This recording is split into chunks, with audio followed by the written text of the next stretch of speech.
Hello everyone, this is Rashid Jahangir and welcome to my YouTube channel.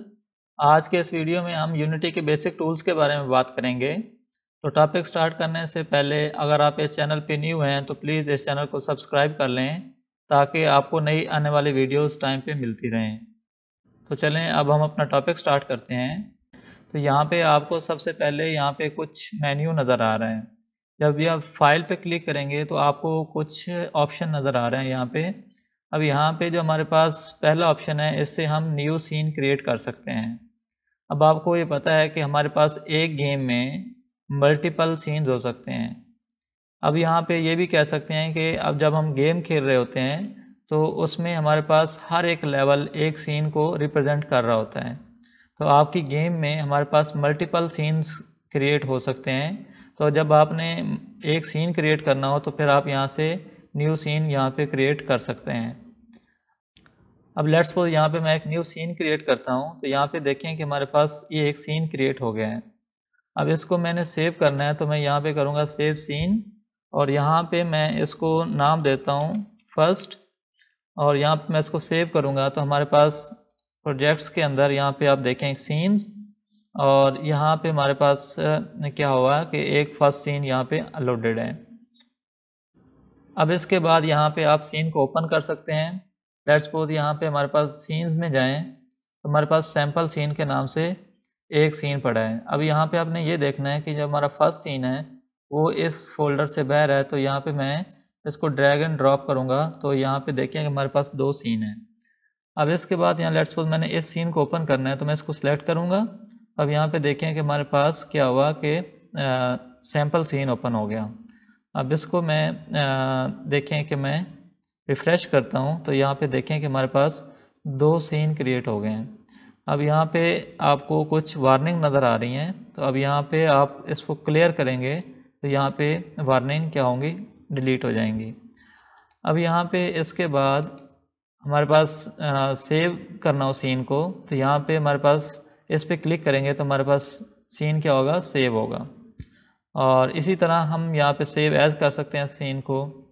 और इसके बाद हमारे पास है हम नया प्रोजेक्ट क्रिएट कर सकते हैं। अब हमारे पास जो प्रोजेक्ट चल रहा है इसमें हमारे पास प्रोजेक्ट का नाम है टेरेन डिज़ाइन। अब यहाँ पे इससे मैं अगर इस प्रोजेक्ट से एग्ज़िट होना चाहता हूँ तो मैं यहाँ पे क्या करूँगा, न्यू प्रोजेक्ट करूँगा। तो मैं करंट प्रोजेक्ट से एग्ज़िट हो जाऊँगा और न्यू प्रोजेक्ट क्रिएट हो जाएगा। इसी तरह अगर आपके पास पहले कोई बनी बनाई गेम पड़ी है तो आप अगर उसको ओपन करना चाहते हैं तो यहाँ पे आप क्या करेंगे, ओपन प्रोजेक्ट करेंगे। अब इसके बाद हमारे पास सेव प्रोजेक्ट। अब यहाँ पे इस सेव में और इस सेव में ये फ़र्क है कि ये वाला सेव हमारे पास क्या करता है कि सिर्फ़ और सिर्फ सीन को सेव करता है, जबकि ये सेव क्या करता है, पूरे पूरे प्रोजेक्ट को सेव करता है। अब इसके बाद यहाँ पे हमारे पास है बिल्ड सेटिंग्स। तो या मैं इस पर क्लिक करूँगा तो आपको यहाँ पे देखें कि हमारे पास क्या आ रहा है कि प्लेटफॉर्म आ रहा है। अब यहाँ पे प्लेटफॉर्म पे हम सिलेक्ट करेंगे कि हम जो गेम बिल्ड करना चाह रहे हैं वो किस प्लेटफॉर्म के लिए होनी चाहिए। अगर लिनक्स के लिए है या मैक के लिए है तो हम यहाँ पे ये वाला ऑप्शन सेलेक्ट करेंगे। अगर हमने विंडोज़ के लिए करना है तो फिर हम ये ऑप्शन सेलेक्ट करेंगे। इसी तरह हमारे पास एंड्रॉयड वर्जन और iOS वर्जन जो भी आप सेलेक्ट करना चाहें तो यूनिटी क्या करेगा, आपको उस प्लेटफॉर्म के अकॉर्डिंगली आपको बिल्ड जनरेट करके दे देगा। अब यहाँ पे इसके बाद यहाँ पे हमारे पास है कि जब हम बिल्ड कर रहे होंगे तो यहाँ पे हमने सीन की सीक्वेंस रखनी है। तो अब यहाँ पे लेट्स सपोज मैं चाहता हूँ कि पहला जो सीन है हमारे पास वो सैम्पल सीन है और इसके बाद यहाँ पे दूसरा सीन जो है वो क्या है, फर्स्ट सीन है। तो अब यहाँ पे आपको इंडेक्सेस नज़र आ रहे हैं। तो ये आपने मेक श्योर करना है कि जिस सीक्वेंस से आपकी गेम बनी है, जिस सीक्वेंस में आपके सीन्स क्रिएट हुए हैं, आपने यही वाला सीक्वेंस यहाँ पे रखना है। अगर मैं इनकी सीक्वेंस चेंज कर दूंगा तो अब क्या होगा कि पहले हमारे पास जब गेम एग्जीक्यूट होगी तो पहले फर्स्ट सीन आएगा और उसके बाद यहाँ पे हमारे पास क्या आएगा, सैम्पल सीन आएगा। अब यहाँ पे सीन की सीक्वेंस आपने अपने माइंड में रखनी है। अब इसी तरह यहाँ पे हमारे पास क्या है, आर्किटेक्चर है। अब यहाँ पे ये जो ऑप्शन है यहाँ पे क्या है, हमारे पास 32 बिट्स के लिए है। तो अब यहाँ पे अगर आपके पास वर्जन होगा 64 बिट तो आप यहाँ पे 64 बिट सेलेक्ट करेंगे। अब यहाँ पे आपको पता है कि हमारे पास जो 32 बिट्स के सॉफ्टवेयर होते हैं वो क्या होते हैं, 64 बिट्स पे एग्जीक्यूट हो जाते हैं, जबकि 64 बिट के सॉफ्टवेयर 32 बिट विंडोज़ पे या प्लेटफॉर्म पे एग्जीक्यूट नहीं होते हैं। तो अब आपने यहाँ पे ये आर्किटेक्चर क्या है लाजमी सिलेक्ट करना है। उसके बाद यहाँ पे आपको बिल्ड जनरेट करेंगे तो यहाँ पे हमारे पास इसकी एग्जी फाइल जनरेट करके हमें दे देगा। अब इसके बाद यहाँ पे हमारे पास एग्ज़िट है। अगर हमने यूनिटी को एग्ज़िट करना है तो यहाँ पे हम क्या करेंगे, इसको क्लिक करेंगे तो हमारे पास यूनिटी सॉफ्टवेयर क्या हो जाएगा, क्लोज़ हो जाएगा। अब यहाँ पे हमारे पास कुछ बेसिक टूल्स आपको नज़र आ रहे हैं। अब यहाँ पे हमारे पास ये टूल्स के कुछ ऑप्शंस हैं और इसके बाद यहाँ पे हमारे पास क्या है, यहाँ पे हायरार्की का टैब है। अब यहाँ पे हायरार्की के टैब में हमेशा हमारे पास क्या पड़ा होगा, सीन पड़ा होगा। तो जो भी हम सीन ओपन करेंगे वो सारा किस टैब में जाएगा, हायरार्की के टैब में जाएगा। तो अब करंटली क्योंकि हमारे पास क्या है, सैम्पल सीन ओपन हुआ है, तो सैम्पल सीन में हमारे पास दो ऑब्जेक्ट्स पड़े हैं, मेन कैमरा और डायरेक्शन लाइट।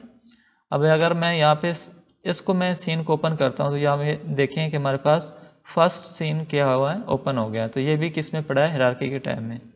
अब जो भी एक सीन आप ओपन करेंगे वो किस में, हायरार्की के टैब में आपको शो होगा।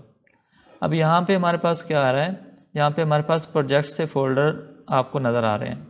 अब प्रोजेक्ट्स में हमारे पास क्या होता है कि जब भी हम प्रोजेक्ट क्रिएट करते हैं तो उसकी कुछ डिपेंडिंग फाइल्स जो होती हैं वो हमारे पास अपनी ड्राइव में जिस पाथ पे हमने प्रोजेक्ट को क्रिएट किया होता है उस पाथ पे जाके सेव हो जाती हैं। अब लेट्स सपोज हम इसको शो इन एक्सप्लोरर करते हैं तो यहाँ पे देखें कि ये हमारे पास जो प्रोजेक्ट का नाम है इसके अंदर हमारे पास कुछ फोल्डर्स पड़े हैं, assets, library, logs, packages, project setting और टेम्प। अब यहाँ पे जो आप गौर करें तो यहाँ पे हमारे पास क्या है कि हमें एसेट्स और पैकेजेस नज़र आ रहे हैं। तो अब यहाँ पे कहने का मतलब ये है कि एसेट्स और पैकेजेस के अंदर हम चेंजेस कर सकते हैं, जबकि बाकी 4 फोल्डर में हम चेंजेस नहीं कर सकते हैं। अगर बाकी 4 फोल्डर में चेंजेस करेंगे तो हमें क्या है, एरर आने के चांसेस हैं कि यहाँ पे हमारे पास प्रोजेक्ट्स में एरर आ जाए। तो आपने जो भी चेंजेस करनी है वो एसेट्स और पैकेजेस के अंदर चेंजेस करनी है।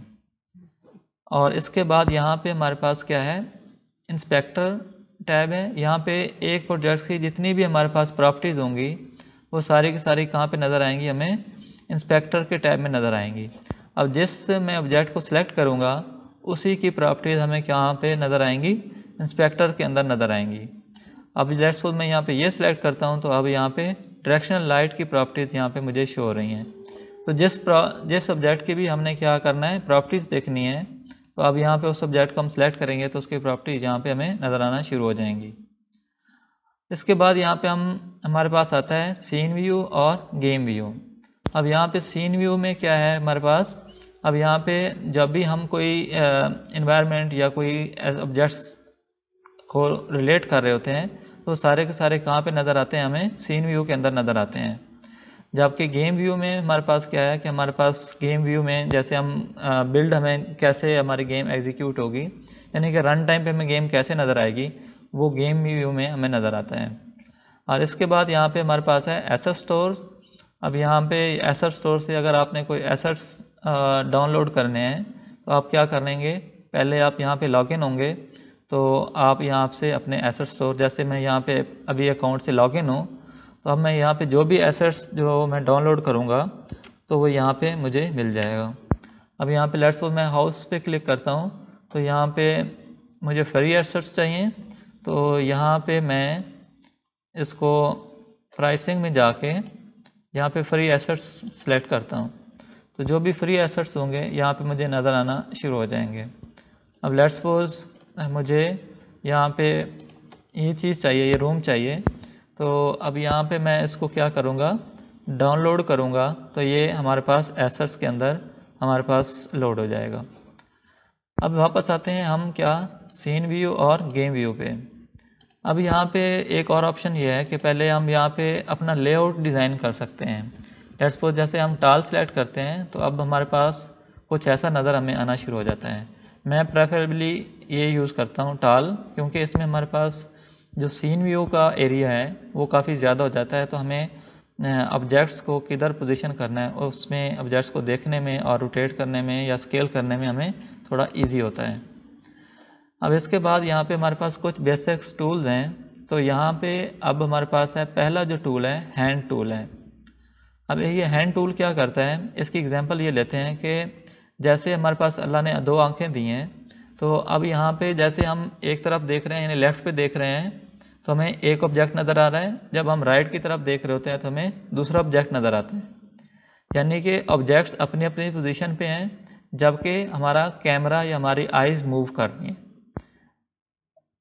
तो इसके मुकाबले में हमारे पास क्या है कि हैंड टूल, जैसे हमारे पास ये कैमरा है, तो अब हम कैमरा को ऐसे करेंगे तो हमारे पास सेम क्या हो रहा है कि यहाँ पे देखें कि हमारा व्यू चेंज हो रहा है। अब ऑब्जेक्ट अपनी जगह पे है, जैसे हमारे पास ये डायरेक्शनल लाइट है, ये अपनी जगह मौजूद है। अब हम क्या कर रहे हैं कि अपना व्यू चेंज कर रहे हैं कि इस डायरेक्शनल लाइट को देखना कैसे है। यानी कि बस जैसे मैंने पहले कहा कि हमारा आइज़ हमें मूव करते हैं, ऑब्जेक्ट्स क्या करते हैं अपनी पोजीशन पे रहते हैं। इसके बाद यहाँ पे दूसरा ऑप्शन है मूव ऑप्शन। ये बिल्कुल उल्ट है जैसे हमारे पास हैंड टूल के। अब पहले मैंने कहा था कि आंखें मूव होती हैं और ऑब्जेक्ट क्या होता है अपनी जगह पे रहता है। अब यहाँ पे क्या होता है कि यहाँ पे हमारे पास ऑब्जेक्ट मूव होता है, आंखें वहीं रहती हैं। यानी कि हमारा कैमरा वहीं रहता है लेकिन ऑब्जेक्ट मूव हो जाता है। लेट्स सपोज मैं यहाँ पे देखें कि ऑब्जेक्ट मूव हो रहा है, आंखें मूव नहीं हो रही। तो लेट्स सपोज मैं एक ही तरफ देख रहा हूँ, यानी कि सामने की तरफ देख रहा हूँ, तो एक ऑब्जेक्ट को आप क्या करेंगे मेरे सामने लेके आएंगे तो तभी मैं उसको देख सकूँगा। अगर मेरे वो लेफ़्ट राइट होगा तो मैं उस ऑब्जेक्ट को नहीं देख सकूँगा। अब इसी तरह हमारे पास जो थर्ड ऑप्शन है या थर्ड टूल है वो रोटेट टूल का है। अब यहाँ पे हमारे पास कुछ एक्सेस नज़र आ रहे हैं आपको। तो यहाँ पे देखें कि जो हमारे पास ब्लू है वो किसको रिप्रेजेंट कर रहा है, जेड एक्सेस को, और यहाँ पे हमारे पास वाई जो है वो जो ग्रीन है वो एक्सेस को रिप्रेजेंट कर रहा है, और हमारे पास रेड जो है वो एक्स एक्सेस को रिप्रेजेंट कर रहा है। अब यहाँ पे लेट्स सपोज मैं इसके अंदर एक ऑब्जेक्ट क्रिएट करता हूँ। लेट्स सपोज मैंने यहाँ पे ऑब्जेक्ट 3D क्रिएट किया क्यूब। तो यहाँ पे हमारे पास क्या हुआ कि ये ऑब्जेक्ट हमारे पास आ गया। अब मैं यहाँ पे इसको रोटेट कर सकता हूँ। तो यहाँ पे मैं इसको अगर रेड पे सिलेक्ट करता हूँ तो रेड क्या करेगा, इसका एक्स एक्सेस को रोटेट करेगा। तो मैं यहाँ पे इसको यूँ करता हूँ तो देखें एक्स एक्सेस क्या हो रहे हैं, रोटेट हो रहे हैं। यहाँ पे अगर आप देखें तो रोटेशन में क्या चीज़ चेंज हो रही है, एक्स एक्सेस रोटेट हो रहे हैं। तो जैसे मैंने यहाँ पे किया तो आप वहाँ पे देख सकते हैं कि हमारे पास एक्स एक्सेस की पोजीशन चेंज हो रही है, वाई और जेड क्या हैं अपनी जगह पे मौजूद हैं। अब इसी तरह मैं अगर ग्रीन को पकड़ के यहाँ पे रोटेट करूँगा, यहाँ पे देखें कि हमारे पास वाई की पोजीशन भी चेंज हो रही है। अब इसी तरह हम यहाँ पे ब्लू को पकड़ेंगे तो ये क्या कर रहा है, जेड एक्सेस की पोजीशन को चेंज कर रहे हैं। तो इसी तरह हम यहाँ पे जिस एक्सेस की भी हमने पोजीशन चेंज करनी हो या रोटेट करना हो तो हम उस एक्सेस को यहाँ पे राइट क्लिक करेंगे और इसको जिस डायरेक्शन में हमने मूव करना है उस डायरेक्शन में हम मूव कर सकते हैं। अब लेट्स सपोज मैं यहाँ पे इनकी पोजीशन जो है वो चेंज कर लेता हूँ। यहाँ पे मैं इसकी पोजीशन वापस अपनी ओरिजिनल पोजीशन पे ले आता हूँ इनको, यानी कि इनको 0 0 कर देता हूँ। अब यहाँ पे हमारे पास जो इसके बाद ऑप्शन है वो क्या है, यहाँ पे हमारे पास देखें कि स्केल है, यानी कि इस ऑब्जेक्ट को हम क्या कर सकते हैं, छोटा बड़ा कर सकते हैं, इसका साइज़ चेंज कर सकते हैं। तो अगर तो यहाँ पे मैं इसको दरमियान यानी कि मिडल में से इसको पकड़ूँगा और यहाँ पे करूँगा तो यहाँ पे देखें कि हमारे पास क्या हो रहा है, ये ऑब्जेक्ट की स्केल हो रहा है, यानी कि इसका साइज़ बढ़ रहा है। अब यहाँ पे मैं इसको वापस ले आऊँगा तो इसका ऑब्जेक्ट का साइज़ क्या हो रहा है, कम हो रहा है। तो जहाँ मिडल से पकड़ेंगे तो यहाँ पे देखेंगे तीनों एक्सेस चेंज हो रहे हैं, एक्स वाई और जी। अगर मिडल से पकड़ेंगे तो इसके तीनों एक्सेस चेंज होंगे। अगर आप इसको एक एक्सेस से पकड़ेंगे, लेट्स सपोज मैं यहाँ पे देखें कि यहाँ पे हमारे पास वाई एक्सेस है तो सिर्फ वाई एक्सेस चेंज हो रहा है, एक्स एक्सेस और जी एक्सेस क्या है अपनी पोजीशन पे है। अब इसी तरह मैं अगर जेड एक्सेस चेंज करता हूँ तो सिर्फ जेड की पोजीशन चेंज हो रही है, वाई और एक्स क्या हैं अपनी ओरिजिनल पोजीशन पे हैं। अब यहाँ पे भी देख सकते हैं, जब मैं यहाँ पे इसको ड्रैग करूँगा तो आप यहाँ पे अगर नज़र रखें तो यहाँ पे देखें अगर मैं एक्स एक्सेस को ड्रैग करता हूँ तो यहाँ पे देखें कि हमारे पास सिर्फ एक्स एक्सेस चेंज हो रहा है, वाई और जी क्या हैं अपनी ओरिजिनल पोजीशन पे है। तो अब यहाँ पे मैं ने स्केल कर लिया। अब लेट्स सपोज मैं यहाँ पे इसको अपनी ओरिजिनल पोजीशन पे ले आता हूँ, इसका 2 सारे XYZ कर लेता हूँ। तो यहाँ पे हमारे पास सब्जेक्ट का क्या हो गया, स्केल हो गया। अब यहाँ पे आप इन टूल से भी कर सकते हैं, और यहाँ पे आप पोजीशन फिक्स दें तो तब भी आप क्या कर सकते हैं, इनको स्केल कर सकते हैं। लेट्स सपोज यहाँ पे मैं 3 कर देता हूँ, तो देखें कि इसका ऑब्जेक्ट का साइज़ क्या हो गया है, बड़ा हो गया है। अब इस स्केल से भी कर सकते हैं, और यहाँ से अपनी पोजीशन वैल्यूज़ दें तो भी आप कर सकते हैं। अब इसके बाद यहाँ पे हमारे पास है rect tool. Rect tool mostly क्या होता है कि 2 डायमेंशनल ऑब्जेक्ट्स के लिए यूज़ होता है। अब लेट्स सपोज यहाँ पे मैं 2D करता हूँ इसको। अब यहाँ पे रेक्ट पे जाके मैं इसके देखें सिर्फ 2 पोजीशन चेंज हो रही हैं, X और Y। तो अब यहाँ पे मैं इनकी पोजीशन को, यानी कि रेक्ट टूल क्या करता है कि हमारे पास 2 डायमेंशनल ऑब्जेक्ट्स को यानी कि X और Y पोजीशन को चेंज करता है। अब यहाँ पे वापस मैं 3D ऑब्जेक्ट्स में जाता हूँ, और यहाँ पे इनकी पोजीशन को मैं वापस अपनी ओरिजिनल ले आता हूँ, और यहाँ पे मैंने 3 किया था तो यहाँ पे मैं 3 कर लेता हूँ, और यहाँ पे भी 3 कर लेता हूँ। अब इसके बाद यहाँ पे ऑल इन वन है, यानी कि ये मूव भी कर सकता है और ये रोटेट भी कर सकता है और स्केल भी कर सकता है। अगर मैं यहाँ पे इस ऑब्जेक्ट को सिलेक्ट करूँ, यहाँ पे मैंने ऑब्जेक्ट को सिलेक्ट किया, और अब यहाँ पे देखें कि मैं स्केल भी कर सकता हूँ इस टूल के थ्रू, यानी कि इसको कम या ज़्यादा कर सकता हूँ। अब इसके बाद यहाँ पे मैं इसकी पोजीशन भी चेंज कर सकता हूँ, रोटेट भी कर सकता हूँ। यहाँ पे देखेंगे ये रोटेट हो रहा है, और मैंने अगर इसकी पोजीशन चेंज करनी हो तो मैं यहाँ पे इसको पकड़ूँगा और इसकी पोजीशन भी चेंज हो रही है। तो यहाँ पे आप इस टूल के थ्रू आप यहाँ पे तीनों काम कर सकते हैं, यानी कि पोजीशन भी चेंज कर सकते हैं, स्केल भी कर सकते हैं और रोटेट भी कर सकते हैं। अब अगेन मैं इसको ऑब्जेक्ट को डिलीट करता हूँ, और यहाँ पे मैं एक नया ऑब्जेक्ट क्रिएट कर लेता हूँ, यहाँ पे क्यूब। अब यहाँ पे हमारे पास क्यूब आ गया। अब इसके बाद यहाँ पे हमारे पास 2 और ऑप्शन है। यहाँ पे देखें मैं इस पर क्लिक करता हूँ तो सेंटर आ जाता है, इस पर क्लिक करता हूँ तो पिवट आ जाता है। अब पिवट का यहाँ पे ये है कि कुछ ऑब्जेक्ट्स होते हैं वो, जैसे लेट्स सपोज हमारे पास डोर है, तो डोर क्या करता है कि वो पिवट के अराउंड मूव करता है, यानी कि एक कॉर्नर से जहाँ पे मूव करता है। जैसे आपको यहाँ पे नज़र आ रहा है ना कि यहाँ पे हमारे पास ये कॉर्नर से ऑब्जेक्ट क्या करेगा, मूव करेगा। दरवाज़ा भी क्या है कि उसका पिवट क्या होता है, दीवार के अंदर फिक्स होता है, और वो क्या करता है कि उस पिवट के अराउंड क्या करता है, मूव करता है। अब इसके बरक्स जो हमारे पास सेंटर में है, तो कुछ ऑब्जेक्ट्स जो होते हैं वो सेंटर के अराउंड मूव करते हैं। लेट्स सपोज हमारे पास फ़ैन है, तो फ़ैन क्या है कि उसका पोजीशन सेंटर में है। अब अगर आपको फ़ैन मूव करवाना हो तो उसके आप बिल्कुल नुक्कड़ में जाके नहीं चला सकते। तो आपको अगर फ़ैन को मूव करना है तो आप क्या करेंगे, उसका पोजीशन क्या करेंगे, सेंटर में करेंगे। इसी तरह हमारे पास क्या है, लोकल और ग्लोबल। ये क्या करते हैं, जब हमारे पास ये बिल्कुल उसी तरह है जैसे हमारे पास लोकल और ग्लोबल वेरिएबल होते हैं। यहाँ लोकल से मुराद ये है कि जब मैं लोकल करूँगा तो सिर्फ़ और सिर्फ क्या होगा, जब भी मैं चेंजेस करूँगा इस ऑब्जेक्ट की, वो सिर्फ़ और सिर्फ इसी ऑब्जेक्ट पे अप्लाई होंगी। जब मैं ग्लोबल करूँगा तो इसकी पोजीशन चेंज करने से बाकी ऑब्जेक्ट्स की पोजीशन पे भी फ़र्क आएगा। तो यहाँ पे ग्लोबल करने से यह है कि एक ऑब्जेक्ट दूसरे ऑब्जेक्ट पे भी इम्पैक्ट कर रहा है, और जबकि लोकल करूँगा तो ये चेंजेस जो होंगी वो सिर्फ़ और सिर्फ उसी ऑब्जेक्ट पे अप्लाई होंगी जिस ऑब्जेक्ट को मैंने सेलेक्ट किया होगा। अब यहाँ पे हमारे पास हमने बेसिक टूल्स के बारे में बात की। अब यहाँ पे हमारे पास आए सीन व्यू के अंदर।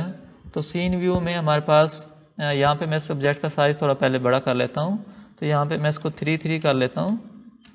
अब यहाँ पे आए सीन व्यू में तो हमारे पास क्या है, कुछ ऑप्शन है, शेडेड है। तो बाय डिफ़ॉल्ट जो सिलेक्टेड होता है वो क्या होता है, शेडेड होता है।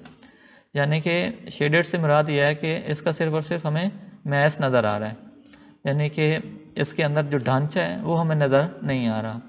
अगर मैं यहाँ पे वायर फ्रेम पे करता हूँ तो यहाँ पे देखें कि अब हमें जो है वो ढांचा नज़र आ रहा है, मास नज़र नहीं आ रहा।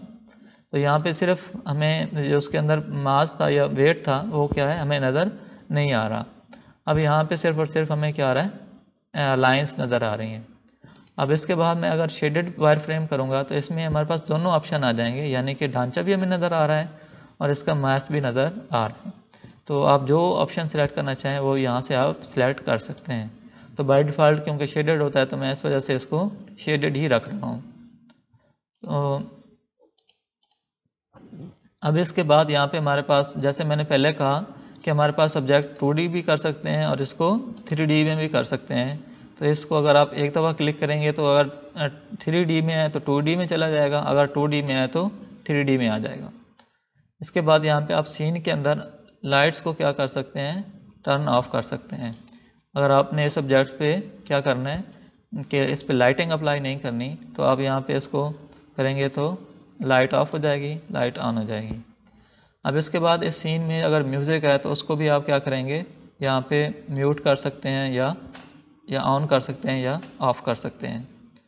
अब इसके अंदर यहाँ पे कुछ और ऑप्शन है, जैसे हमारे पास सीन व्यू के अंदर हमारे पास बाय डिफ़ॉल्ट क्या है, स्काई बॉक्स हैं।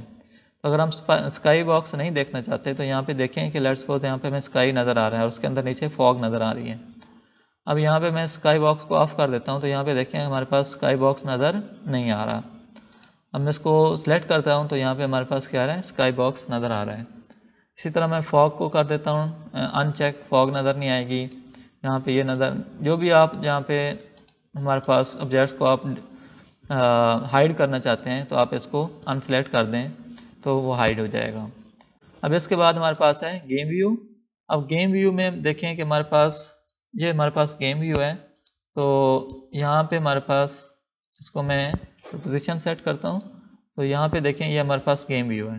यानी कि अगर हमारे पास कोई ऑब्जेक्ट यानी कि हमारे पास जब भी कोई गेम एग्जीक्यूट होगी तो वो कुछ ऐसे नज़र आएगी। अब इस स्केल से मैं ये कर सकता हूँ कि मैं गेम व्यू को जूम इन और जूम आउट कर सकता हूँ। इसके बाद हमारे पास यहाँ पे है डिस्प्ले 1। अब यहाँ पे बाय डिफ़ॉल्ट हमारे पास क्या है, डिस्प्ले 1 है। अब चाहे तो हमारे पास एक सीन के अंदर मल्टीपल डिस्प्ले हो सकते हैं या मल्टीपल कैमरा हो सकते हैं। जैसे आपने कोई रेसिंग गेम खोली होगी तो उसमें जब गेम स्टार्ट होती है तो कैमरा पीछे से कार को फोकस कर रहा होता है। जब पिछले वाला कैमरा ऑफ होता है तो हमारे पास टायर्स वाला कैमरा ऑन हो जाता है। जब टायर वाला कैमरा ऑफ होता है तो यहाँ पे हमारे पास क्या होता है कि उसके अंदर जो हमारे पास शीशों वाला है या स्टीयरिंग वाला है वो कैमरा ऑन हो जाता है। तो कहने का मतलब ये है कि हमारे पास एक सीन के अंदर मल्टीपल कैमरा हो सकते हैं, लेकिन बैक वक्त हमारे पास क्या होगा कि सिर्फ़ और सिर्फ एक ही कैमरा ऑन होगा। यानी कि मल्टीपल कैमरा हो सकते हैं लेकिन ऑन एट अ टाइम क्या होगा, एक ही होगा। अब इसके बाद यहाँ पे हमारे पास क्या है कि एस्पेक्ट रेशो या फ्री एस्पेक्ट्स। अब यहाँ पे देखें कि मैं यहाँ पे देख सकता हूँ 5:4 कर दिया, 6:10 कर दिया। जो भी आपको यहाँ पे करना हो आप उसको सिलेक्ट कर सकते हैं। तो बाय डिफ़ॉल्ट मैं क्योंकि फ्री एस्पेक्ट यूज़ करता हूँ तो मैं इसको सिलेक्ट करूँगा। अब इसके बाद हमारे पास मैक्सिमाइज़ ऑन प्ले, यानी कि इसको अगर हम सिलेक्ट करेंगे और उसके बाद प्ले करेंगे तो हमारे पास ये मैक्सिमाइज़ विंडोज़ आ जाएगी। और हम इसको मैक्सिमाइज़ नहीं करेंगे यहाँ पे, तो अगर मैं लेट्स सपोज इसको अनचेक नहीं करता हूँ तो इसको मैं दोबारा से इसको अनसेलेक्ट किया। अब यहाँ पे देखें कि हमारे पास क्या है कि सिर्फ़ और सिर्फ यहाँ पे ही हमारे पास प्ले मोड नज़र आ रहा है, फुल स्क्रीन नहीं हुआ। अगर हमने फुल स्क्रीन करना हो तो हमने क्या करेंगे, इसको स्टॉप करेंगे और इसको हम सिलेक्ट करके करेंगे तो ये क्या होगा, फुल डिस्प्ले आ जाएगा। अब इसके बाद यहाँ पे जैसे पहले कहा कि हम ऑडियो को म्यूट कर सकते हैं और इसके बाद हमारे पास स्टैट्स हैं। तो यहाँ पे आप देख सकते हैं कि हमारे पीसी की इस वक्त प्रोग्रेस क्या है। हम इस स्टैट से ये एडवांटेज ले सकते हैं कि हम देख सकते हैं कि हमारी जो गेम है उसको हम ऑप्टिमाइज़ कैसे कर सकते हैं। हम ऐसा क्या करें कि हमारी गेम ऑप्टिमाइज़ हो जाए, यानी कि अगर हमारे पास बहुत हैवी गेम हो गई है तो यहाँ से हमें अंदाज़ा हो जाएगा और उसके अकॉर्डिंग हम अपनी गेम को ऑप्टिमाइज़ कर सकते हैं। अब यहाँ पे इम्पॉर्टेंट चीज़ यह है कि लेट्स सपोज मैं यहाँ पे प्ले मोड में जाता हूँ और प्ले मोड में जाने के बाद इसमें कोई भी चेंजेस करता हूँ मैं। लेट्स सपोज यहाँ पे मैंने कोई 3D ऑब्जेक्ट मैंने सेव करवा दिया, यहाँ पे मैंने प्लेन ऐड करवाया। तो जब प्ले मोड में होते हैं तो उसमें जो हम ऑब्जेक्ट क्रिएट कर रहे होते हैं या जो भी चेंजेस कर रहे होते हैं वो परमानेंटली हमारे पास सेव नहीं हो रही होती हैं। और लेट्स सपोज यहाँ से मैंने यहाँ पे प्लेन ऐड करवाया था लेकिन मैं किस में था, गेम मोड में था। तो अब ये जो प्लेन है ये परमानेंटली हमारे पास सेव नहीं हुआ। अब जब भी मैं इसमें से बाहर आऊँगा तो देखें कि प्लेन क्या हुआ है, ऑटोमेटिकली डिलीट हो गया, यानी कि वो परमानेंटली सेव नहीं हुआ था। तो आप जब भी आपने चेंजेस करनी हो तो पहले आप क्या करेंगे, गेम मोड से बाहर आएंगे और गेम मोड से बाहर आने के बाद या प्ले मोड से बाहर आने के बाद आप उसमें अपना ऑब्जेक्ट क्या कर सकते हैं, ऐड करवा सकते हैं। अब लेट्स सपोज मैं यहाँ पे प्लेन ऐड करवाता हूँ, तो अब यहाँ पे देखें कि हमारे पास ये जो प्लेन है वो परमानेंटली सेव हुआ है। अब इसके बाद यहाँ पे हम देखते हैं कि हमारे पास ग्रेविटी क्या होती है। तो अब यहाँ पे लेट्स सपोज मैं एक और क्यूब ऐड करवाता हूँ, यानी कि मैं इसी को कॉपी कर लेता हूँ। इस सब्जेक्ट क्यूब को मैंने सेलेक्ट किया और यहाँ पे कॉपी करके इसको पेस्ट किया, तो हमारे पास 2 क्यूब आ गए।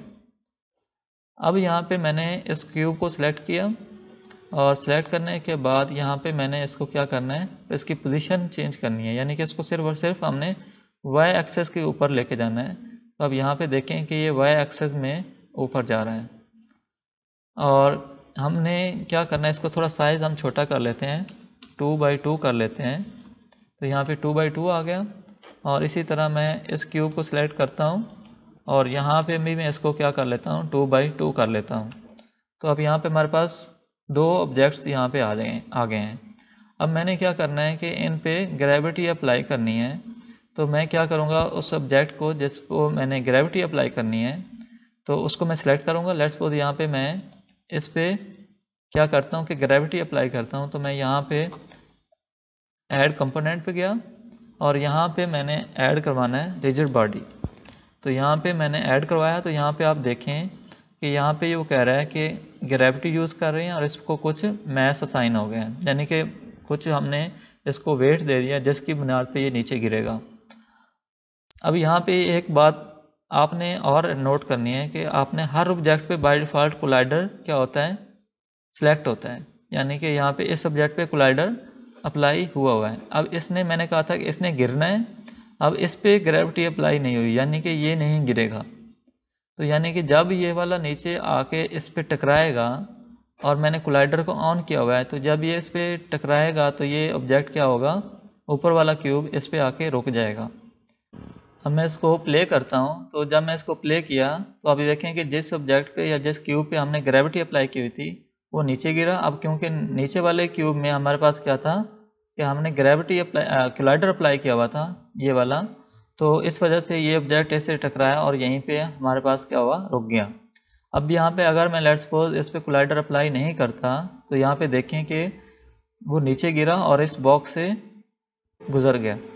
अब लेट्स सपोज मैं इसको क्या करता हूँ कि यहाँ पे मैंने कहा था कि गेम व्यू में क्या होता है कि बाय डिफ़ॉल्ट जो हम चेंजेस करते हैं वो सेव नहीं होती। तो अब लेट्स सपोज मैं यहाँ पे इस पर कोलाइडर अप्लाई नहीं करता हूँ। अब यहाँ पे हम क्या करेंगे, इसको भी हम ग्रेविटी अप्लाई करते हैं, तो इस पर मैं ऐड कंपोनेंट करूँगा और ऐड कंपोनेंट करने के बाद इस पर मैं क्या करूँगा, रिजिड बॉडी अप्लाई करूँगा। तो इस पर भी हमने क्या की, रिजिड बॉडी अप्लाई कर दी और इस पर मैं कोलाइडर क्या कर देता हूँ, ऑन कर देता हूँ। तो अब यहाँ पे मैंने किया यह है कि इस पे भी ग्रेविटी अप्लाई किया है और इस सब्जेक्ट पे भी मैंने ग्रेविटी अप्लाई की है। तो अब यहाँ पे दोनों ऑब्जेक्ट नीचे गिरेंगे, लेकिन अब प्लेन पे मैंने ग्रेविटी अप्लाई नहीं की। अब यहाँ पे दोनों ऑब्जेक्ट किस पे आके रुक जाएंगे, प्लेन पे आके रुक जाएंगे। तो अब मैं इसको प्ले करता हूँ, तो अब यहाँ पे देखें कि दोनों ऑब्जेक्ट नीचे गिरे और प्लेन से टकरा के वहीं पे रुक गए। अगर मैं प्लेन पे भी अगर ग्रेविटी अप्लाई करूँ तो अब क्या होगा कि तीनों ऑब्जेक्ट्स नीचे की तरफ जाना शुरू हो जाएंगे। मैं उम्मीद करता हूँ कि आपको ये वीडियो अच्छी लगी होगी। अगर आपके कोई भी क्वेश्चन है तो प्लीज़ कमेंट सेक्शन में लिख के बताएं, और अगर आप चाहते हैं कि आपको नई आने वाली वीडियोस टाइम पे मिलती रहें तो प्लीज़ इस चैनल को सब्सक्राइब करें। खुश रहें और खुश रखें। Thank you very much.